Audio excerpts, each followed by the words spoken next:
വക്കീല് പറഞ്ഞ ബാക്കി കാര്യങ്ങളൊക്കെ ഞാൻ ഏറ്റു. അതൊക്കെ റെഡിയാക്കാം. പീതാംബരനെ അവസാനമായി ഫോണിൽ വിളിച്ചവരുടെ ലിസ്റ്റൊക്കെ എനിക്കൊന്ന് വേണം. എത്രയും പെട്ടെന്ന് കിട്ടിയാ അത്രയും നല്ലത്. ശരി വക്കീലേ, ഇരിക്കട്ടെ.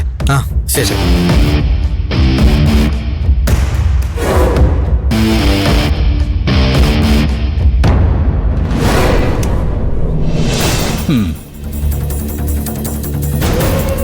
നീ ഇപ്പൊ ഭയങ്കര ബിസിയാണല്ലോ. മജിസ്ട്രേറ്റ് ട്രെയിനിങ് ഒക്കെ വേണ്ടെന്ന് വെച്ച് കേസ് അന്വേഷണത്തിന് പറയാണെന്ന് കേട്ടു.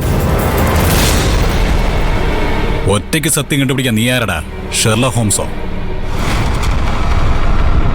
മര്യാദയ്ക്ക് ഈ അന്വേഷണമൊക്കെ നിർത്തി മജിസ്ട്രേറ്റ് ആവാനുള്ള വഴി നോക്കിയോ. ഇല്ലെങ്കിൽ നീ ഒരുപാട് സഹിക്കേണ്ടി വരും. നീ ഭീഷണിപ്പെടുത്തിയാണോ ഈ കണ്ടത്? എനിക്ക് ചിരി വന്നിട്ടൊരു രക്ഷയില്ലടാ.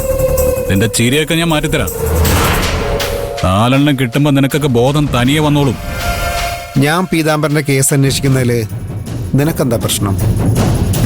ഇനി ഗോപാലനാണോ പീതാംബരനെ കൊന്നത്? അനാവശ്യം പറയരുത്. ആവശ്യമാണോ അനാവശ്യമാണോ എന്നൊക്കെ നീ വഴിയെ മനസ്സിലായിക്കോളും. ആ താക്കോലിങ്ങതാ.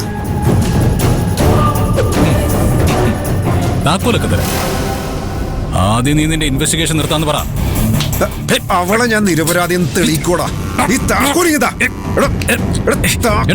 നീ എത്രയൊക്കെ അന്വേഷിച്ചാലും മഹിമ നിരപരാധിയാണെന്ന് തെളിയിക്കാൻ പറ്റില്ല.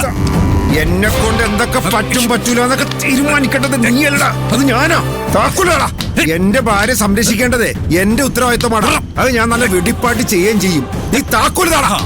നീയേ അതിനിടയിൽ വെറുതെ പ്രശ്നം ഉണ്ടാക്കാൻ വരണ്ട. ഒരു പ്രതീക്ഷയില്ലാത്ത കേസ് എന്തിനാ വെറുതെ അന്വേഷിച്ച സമയം കളയുന്നത്? നീ മഹിമയുടെ കാര്യം മറന്നേക്ക്. അവൾ ഇനി പുറത്തു വരാൻ വർഷങ്ങളെടുക്കും. മാത്രമല്ല അത്രയും കാലം അവൾ ഇനി കഴിയാൻ പോകുന്നത് കൊടും കുറ്റവാളികളുടെ കൂടെ ആയിരിക്കില്ലേ? അപ്പൊ അവളുടെ ജീവൻ അവിടെ ഒരു സുരക്ഷ ഉണ്ടായിരിക്കില്ല. ഒരു തവണ അവളെ രക്ഷപ്പെട്ടെന്ന് കരുതി എപ്പോഴങ്ങനെ സംഭവിക്കണമെന്നില്ല. മഹിമേ, ചെയ്യാത്ത കുറ്റത്തിന് ജയിലിൽ കിടന്ന് നരയിക്കുക. ഇനിയും എനിക്ക് അവളെ നരയിപ്പിച്ച് മതിയായില്ലടാ. മഹിമ കാരണം എനിക്ക് നഷ്ടപ്പെട്ടതേ എന്റെ കുഞ്ഞിനെയാടാ. ആ വേദന ജീവിതകാലം മുഴുവൻ ഞാൻ മറക്കില്ല. അവളോട് ഞാൻ ക്ഷമിക്കുമെന്നാണ് നീ കരുതിയേ? അവളെ അവളുടെ കുടുംബത്തെയും ഞാൻ നശിപ്പിക്കുന്ന സ്വപ്നയ്ക്ക് വാക്കുകൊടുത്തിട്ടുണ്ട്. എന്ത് എന്ത് വില കൊടുത്ത് ഞാനത് പാലിക്കും.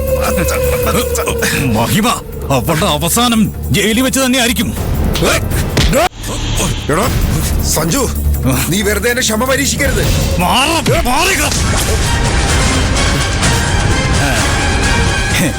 ഞാനിപ്പോ അവിടെയുള്ള ഞങ്ങളുടെ ആളെ വിളിച്ച് മഹിമയെ കൊല്ലാൻ പറയട്ടെ.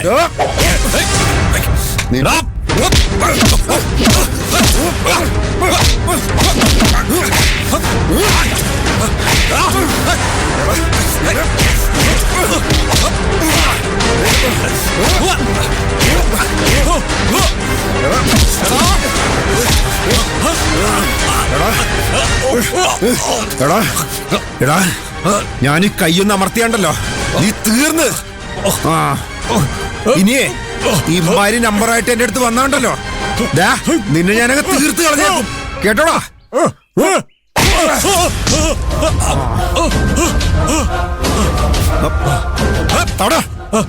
മോന്റെ